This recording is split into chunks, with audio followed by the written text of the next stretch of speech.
नाज़रीन, कुरान पाक जब अमूमन शहीद हो जाते हैं तो हम उनको नहरों और दरियाओं की नज़र कर देते हैं। तकरीबन मेरे इलाके में 30 मसाजिद थी। मैंने उनके बाहर ड्रम इंस्टॉल किए क्योंकि हमारी नहरों और दरियाओं के अंदर फाउंड्रीज का, टैंट्रीज का और सीनरी का पानी मिक्स हो रहा है।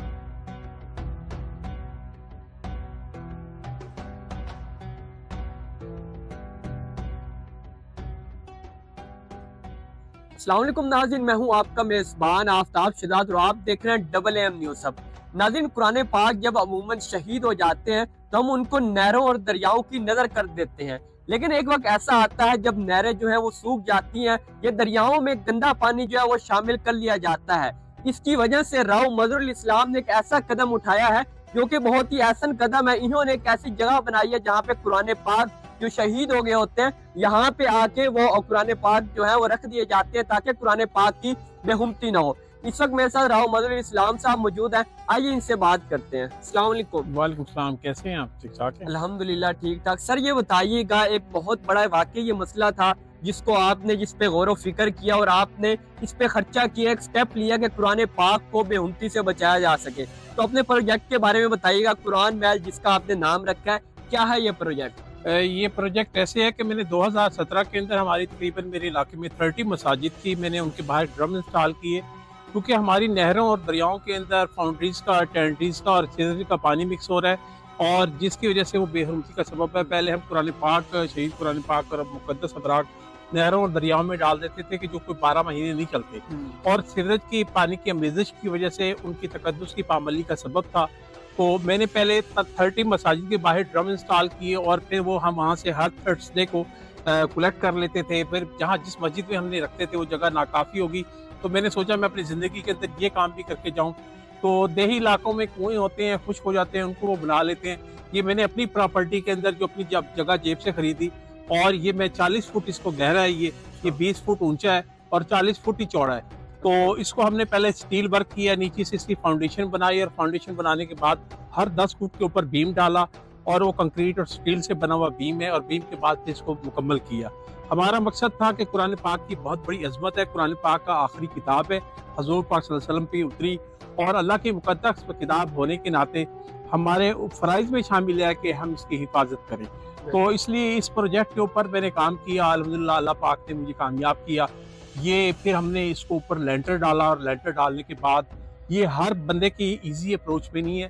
वो जो लोग होते हैं वो हमें आके मुकद्दस अवराक देते हैं, कुरान पाक देते हैं, हम उनको तहकीक करने के बाद, चेक करने के बाद फिर हम इसे ऊपर से उसके अंदर बजरिया किट के अंदर उतार देते हैं। सर ये भी बताइएगा, ये कुरान महल बनाने में आपको कितना अरसा लगा? मुझे तकरीबन 7-8 माह लगे मुसलसल, स्टिल इसके ऊपर काम होता रहा और 7-8 माह के बाद जाके मुकम्मल हुआ। लेबर मुसलसल इसके ऊपर काम करती थी और आम आदमी ने काम नहीं किया क्योंकि इसके ऊपर इसकी गहराई बहुत ज़्यादा थी। जब वो काम करते थे तो वो डरते थे गहराई देख के, क्योंकि वो हमने खुद ही गहराई इसकी की ताकि हम ज़्यादा से ज़्यादा मुकद्दस अबराक और कुरान पाक इसमें महफूज कर सकें। सर ये बहुत बड़ा प्रोजेक्ट था और इस पर खर्चा जो है वो भी बहुत ज्यादा आया होगा क्योंकि इस इलाके में जमीन भी बहुत ज्यादा महंगी है और कंस्ट्रक्शन जो है वो वैसे ही बहुत ज्यादा महंगी है। तो लाखों की तादाद में इस पे जो खर्चा है वो आपने अपनी जेब से किया? जी, मैं अल्हम्दुलिल्लाह जो भी कदम उठाता हूँ अल्लाह ताला से मदद मांगता हूँ और अल्लाह ताला मेरा हामी नासिर होता है। मेरे अंदर एक आदत होती है, मैं कभी किसी से भी ये नहीं कहता कि आप मुझे इसमें चंदा दें और मैं चंदा लेने का आदी नहीं हूँ। मेरी तो सोच ये है कि हमारी मसाजिद भी खुद कफील होनी चाहिए और कब्रिस्तान भी खुद कफील होने चाहिए। और कब्रिस्तानों के अंदर मैंने अल्हम्दुलिल्लाह चौकीदारों को अपनी पॉकेट से लेंटर वाले घर बना के दिए ताकि वो कब्रिस्तानों की देखभाल कर सकें और जो कब्रिस्तान के अंदर मंशियात फरोश आते थे, जराइम पेशा अफराद आते थे ताकि उनका कला कमा हो सके। तो मैंने तो इस प्रोजेक्ट के ऊपर भी काम किया, कफन पे, कब्र पे, तदफीन पे काम किया। तो मेरी 2 मसाजिद अल्लाह पाक ने मुझसे बनवाई। दोनों मसाजिद के अंदर मैंने पेश इमामों को घर भी बना के दिए जहाँ पे उनको रिहाइश फ्री और यूटिलिटी बिल भी हम पे करते हैं और उसके साथ साथ उनको सैलरी देते हैं ताकि हमारी मसाजिद भी खुद कफील हो। ये भी बताइएगा, इस इमारत में इस वक्त कितने पुराने पाक जो है वो ला के अब रखे गए हैं? इसमें लातादाद हम इसको गिन नहीं सकते, इसलिए कि ये इसकी गहराई इतनी ज़्यादा है और इसकी हाइट और लेंथ और विड्थ, तो लिहाजा हम अभी तक गिन नहीं पाएंगे इसको। जो लोग हमें फ़ोन करते हैं हम अपना भी लोडर रिक्शा गाड़ी भेज देते हैं और अगर वो भेजना चाहें तो हम उनको रिक्शे का या वैन का किराया भी दे देते हैं। वो सिर्फ हम तक पहुंचा दें या हमें कॉल करते हैं। अगर वो नहीं भेज सकते तो हमें कॉल करें, हमारा अपना लोडर रिक्शा और हमारी गाड़ी चली जाती है, हम जाके खुद वहाँ से लेके आ जाते हैं। सर इसका प्रोसीजर क्या है कि लोग यहाँ पे कुरान पाक लेके आएंगे और फिर आपका यहाँ पे कोई आदमी मौजूद होगा उनको देंगे? जी, यहाँ पे मैं भी मौजूद होता हूँ, मुझे कॉल आती, मैं मौजूद होता। बशीर अहमद हमारा यहाँ का चौकीदार है, जिसको मैंने इस कब्रिस्तान में घर भी बना के दिया, ये कब्रिस्तान भी साथ ही है। अभी मैं जैसे है कि हमारे यहाँ ऑलमोस्ट लोगों को गुस्ल के फ़राइज़ नहीं पता होता है, तो मैं डेड बॉडी को नहलाने के लिए, मैयतों को नहलाने के लिए उस प्रोजेक्ट के ऊपर भी काम कर रहा हूँ, मेल फीमेल के, कि हम उनको भी नहलाने का सिलसिला सबब बन सकें।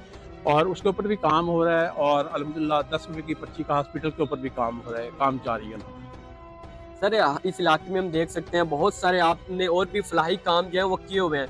मजीद आपके कौन कौन से इरादे हैं कि आप लोगों के लिए वो फलाही काम जो है करना चाहते हैं? देखिए बेटा, हम इस ज़िंदगी में, जो इस दुनिया में जो आए ना, ये ज़िंदगी उधार लेके आए, हमसे पूछा जाएगा।